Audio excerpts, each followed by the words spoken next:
പ്രതാപൻ ചേട്ടൻ ഒരു പണി തന്നതാ. എനിക്കറിയാം ബിജു, ഇതൊക്കെ മനസ്സിലാകാതിരിക്കാൻ ഞാനൊരു പൊട്ടനൊന്നുമല്ലല്ലോ. സത്യത്തിൽ മത്സരിക്കാൻ എനിക്ക് വലിയ താല്പര്യമൊന്നും ഉണ്ടായിരുന്നില്ല. പിന്നെ അവർ നിർബന്ധിച്ചപ്പോൾ എന്തായാലും ആവട്ടെ എന്ന് വിചാരിച്ച്. അല്ലെങ്കിലും എനിക്ക് പറ്റിയതൊന്നുമല്ല രാഷ്ട്രീയം. അവർ നിൽക്കാൻ പറഞ്ഞു, നിർബന്ധിച്ചപ്പോൾ ഞാൻ നിന്നു. അവർക്ക് വേണ്ടെങ്കിൽ വേണ്ട, അത്രേ ഉള്ളൂ. നിനക്കും ഒരു പണി തന്നല്ലേ? പിന്നെ അല്ലാതെ വീട്ടിൽ കയറാൻ പറ്റാത്ത അവസ്ഥയായി. പക്ഷേ ഞാൻ അവർക്ക് തിരിച്ചൊരു പണി കൊടുക്കും. ഇവരിതുകൊണ്ടൊക്കെ എന്ത് നേടാനാ?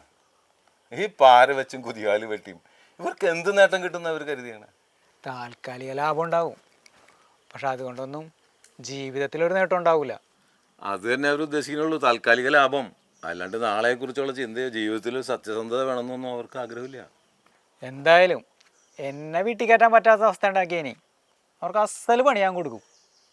എന്തിന്? അവർക്ക് നമ്മൾ പണി കൊടുക്കേണ്ട ആവശ്യമൊന്നുമില്ല. അതൊക്കെ അവർക്ക് തനിയെ കിട്ടിക്കോളും.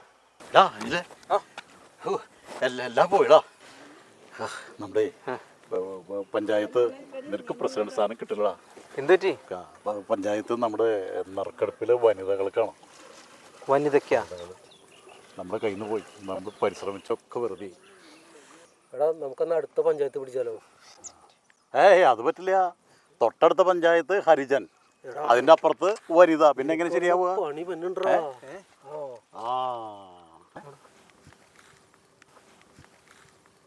അതെ, എന്നെ ഈ പ്രശ്നങ്ങളിൽ നിന്ന് ഒഴിവാക്കി തരണം കേട്ടോ.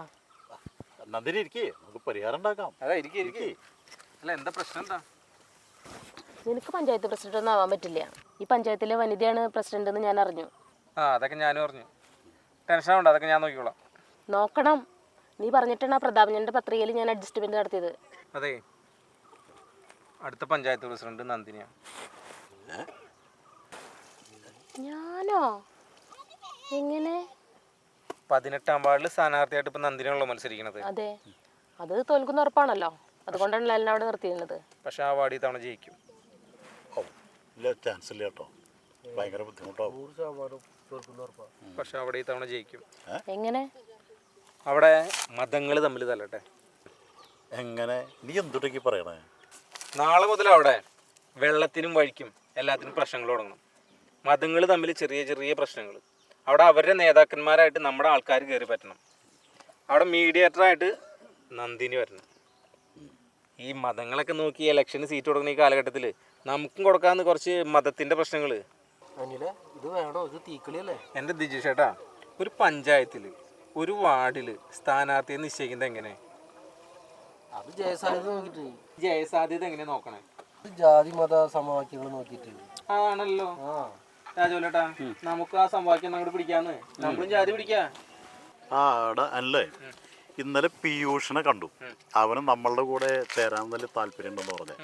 ഞാൻ പിന്നെ വേണ്ടാന്ന് പറഞ്ഞു. കാരണം ഇതിന് വെറുതെ അലഞ്ഞു തിരിഞ്ഞ ആ റോഡ് സൈഡിൽ എപ്പോഴും ഉണ്ടാവും. നമുക്ക് നമ്മുടെ കൂടെ ഒന്നും പ്രത്യേകിച്ച് വലിയ ഗുണമൊന്നുമില്ല. അപ്പം ഞാൻ പിന്നെ അത് വേണ്ടാന്നുള്ള കാര്യമാണ് തീർത്ത് പറഞ്ഞു. എന്തേ?